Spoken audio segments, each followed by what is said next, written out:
Good morning, Dan and Amy. And Amy, a very interesting piece by Holman Jenkins in the Wall Street Journal about Hillary Clinton.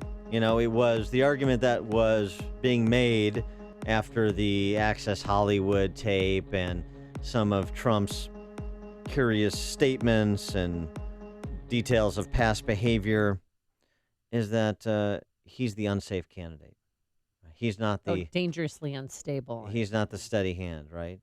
Yeah. And Holman Jenkins makes the point, which I think is correct, and this is why you see the attrition of Hillary's support occurring, is that now Hillary Clinton is the unsafe hand. She's the unsafe candidate because she's the subject of a federal criminal investigation, and again, and everybody knows at her core, and because of passing attention the last 30 years, that she's corrupt, that she's untrustworthy, that she and Bill and the whole Clinton Inc. operation leverage everything they can for personal enrichment and power consolidation. They know that, and now we're getting to the point where there could actually be consequences for it. And she's the unsteady hand. This is why she is going to lose the election. But the question is, what is the FBI going to do between now and Election Day? What are they doing now that we should take judicial notice of? How will an investigation like this proceed? How long will it take? What are the next steps? All of these questions that people have. Let's try and get some answers, or at least some direction to those answers from a practitioner in the space. He is Matthew Whitaker. He's a former U.S. attorney for the Southern District of Iowa for 5 years. He is managing partner at a law firm in Des Moines, and he's the director of the Foundation for Accountability and Civic Trust, and also Amy. I know him. He went to Iowa. Yeah, and he played football. Football, yeah. All right. Matthew Whitaker, thanks so much for joining us. We appreciate it. Hey, good morning. Go Hawks. Yeah, thank you. Everybody's from Iowa has to say it's go bad Hawks. enough he's a White Sox fan, Matthew. Now he's got to deal with the Hawkeyes again. This is a tough day, man. You're not making it any easier, Matthew. All right, so this is a bit of an interesting development yesterday with respect to this FBI records vault account. The posting of records that they say are in response to FOIA requests, okay, but it's the Mark Rich pardon documents related to Bill Clinton's pardon of Mark Rich.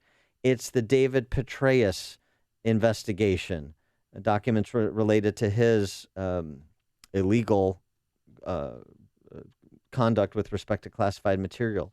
It's the Hillary Clinton Secretary of State, Hillary Clinton documents related to Hillary Clinton investigation during her term as Secretary of State, or the contents that were produced during her term as Secretary of State. Is there anything we should make of this kind of pattern of documents that the FBI is releasing? Isn't it curious? The Clinton campaign certainly thinks the release of the Mark Rich pardon files are curious.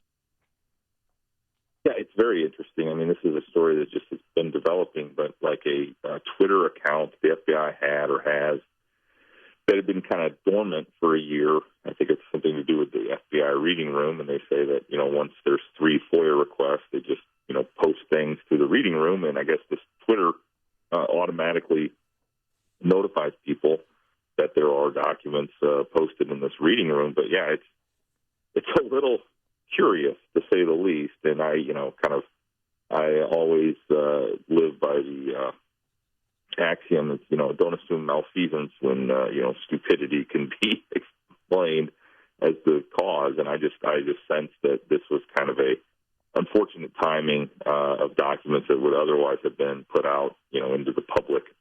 But yeah, it's curious to say the least. But it's a rarely used Twitter account. I mean, why? I mean, they're not stupid over there at the FBI. Why would they choose this time, considering what else is going on? Yeah, they're not stupid over there at the FBI. Sort of if you believe their explanation is that there was some technical issue with this Twitter account that was recently resolved. It could have been that they lost the password. I mean, I can only imagine. I know what my experience with Twitter has been through the years. And so I think it's just, I don't think, again, it's a nice distraction for the Clintons to blame the FBI for somehow trying to impact this election. But, long story short is, if these documents were otherwise going to be put out there, because of several FOIA requests. And I mean, they're out there anyway, and sort of a random tweet from a, sort of a non-followed or not a very active Twitter account, I don't think is going to ultimately impact an election. What about the story in the New York Times reporting that the FBI tried to keep hush-hush investigations that began earlier this year into both the Clintons as well, and including the foundation, as well as Paul Manafort, Trump's former campaign manager, chairman, because they didn't want to impact the election. So they tried to stay hush-hush for a while, then they weren't hush-hush, then they were hush-hush again, now they're not hush-hush. Yeah, well, this most recent kind of situation where, the announcement was made on Friday of the reopening the investigation. I mean, if you think about how that was done, I mean, Director Comey certainly had significant new information, and they needed to get a search warrant, so they had to reopen the investigation. At the same time, he sent a letter to Congress. I mean, Congress is the one that ultimately put it out there, into the media and out there into the collective conscience of America. I mean, he was merely trying to, follow up on his testimony because he had undertaken under oath to supplement his testimony if anything changed. Well, yeah, but I mean, of course, he knew that that document was going to go public when he sent it to politicians on both sides of the aisle. That he's sophisticated enough to know how that's going to play out. You would assume that he's sophisticated enough to know that would have hit the street almost as fast as it was delivered. But nonetheless, I mean, he clearly thought he had an obligation, and that obligation sort of needed to happen before the election. I mean, 11 days before the election. It seems. I mean, it's curious how he did it and why he did it that way. But I mean, I think he has been under tremendous criticism from both within and without the FBI, and ultimately, my sense is that he felt like he needed to get this out there, at least to members of Congress, and knowing that they would probably then share it beyond that. Do you find the reports of and as well as the reactions that we know from Loretta Lynch and President Obama curious as well? Loretta Lynch kind of reportedly softly suggesting that he shouldn't do it, but not really putting any teeth behind it, not openly complaining about it. And then President Obama sort of kind of giving him a voice of support in terms of his professionalism without addressing the judgment call specifically. There's some arguments that President Obama doesn't want to see Comey removed because that would almost assuredly lead to a special prosecutor, which is what he does not want to see happen, number one, and that Loretta Lynch, just made a political calculation as well that removing Comey or chiding him publicly would just add gasoline to the firestorm. Yeah, I think a couple things. One is, I have been calling for months. I think we're to 9 or 10 months that a special prosecutor should be appointed to, have handled this. I think that Loretta Lynch, who had kind of recused herself from the investigation to sort of now reinsert herself into the investigation, is a little strange. My understanding is there is tension between Lynch and Comey. And remember, the FBI director has a 10-year term and can't be fired. And so, ultimately, his boss is Loretta Lynch and ultimately the president. But there's just no mechanism. If Jim Comey doesn't want to leave, he's not going to leave, and there's no way to get him out. And, I think, again, I know Jim Comey. I served with him in the Department of Justice, and I know him to be someone that is dedicated to the pursuit of justice. And I'm certain that if this decision was made, in looking in that lens, is, what's the right thing to do to pursue justice and not, sort of what's the political calculation or anything else. So you don't think he's not politically motivated by any party?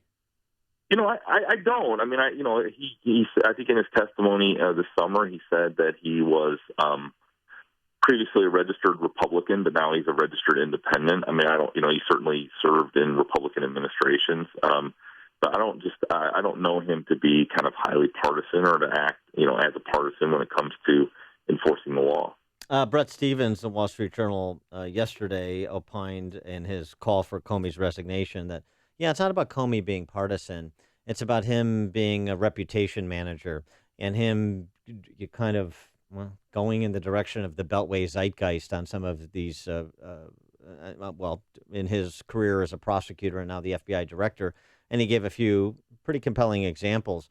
What about that? What about Comey as just another kind of bureaucratic survivalist? Is that a fair criticism?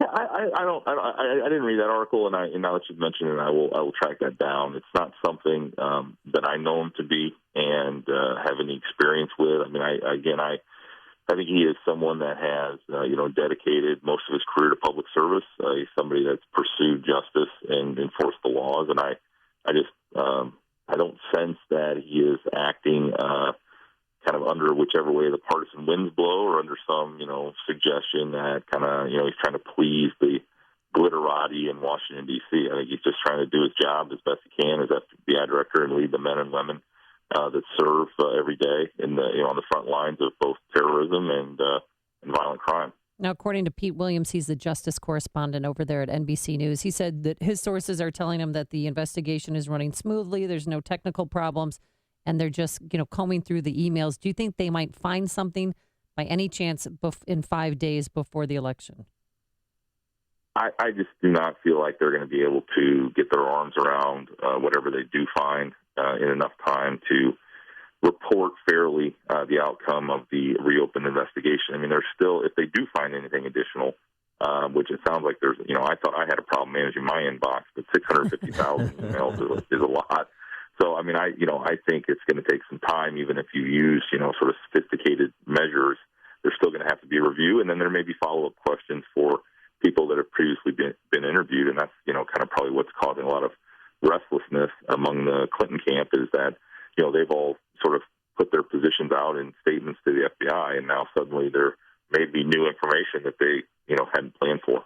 As a former U.S. attorney, the other letter that went to members of Congress from Peter Hudzik, a deputy attorney general, who's also a close friend of John Podesta, Hillary Clinton's campaign chairman, we know from WikiLeaks emails and correspondence about dinners they have had and so forth. Is that troubling at all, the appearance of a conflict of interest? You've got the Associate Attorney General, Deputy Attorney General, overseeing from the justice side, working with the FBI to oversee this investigation, and he's a confidant of John Podesta? Yeah, I mean, I saw those reports. I've read some of those emails. It is a little concerning that Podesta and the Clinton camp would have sort of that close of a tie to the number 3 person at DOJ. But that being said, I mean, DOJ, the political appointees all come from the left side, and, John Podesta is a well-known member of the left elite, and so I would expect that he would have relationships with sort of people in the administration. The concerning thing is some of the timing of the meetings, what was going on at the time, from an investigation standpoint. And certainly this person, would have had access to how the investigation was going and could have got information as to, sort of what they were finding or what they weren't finding.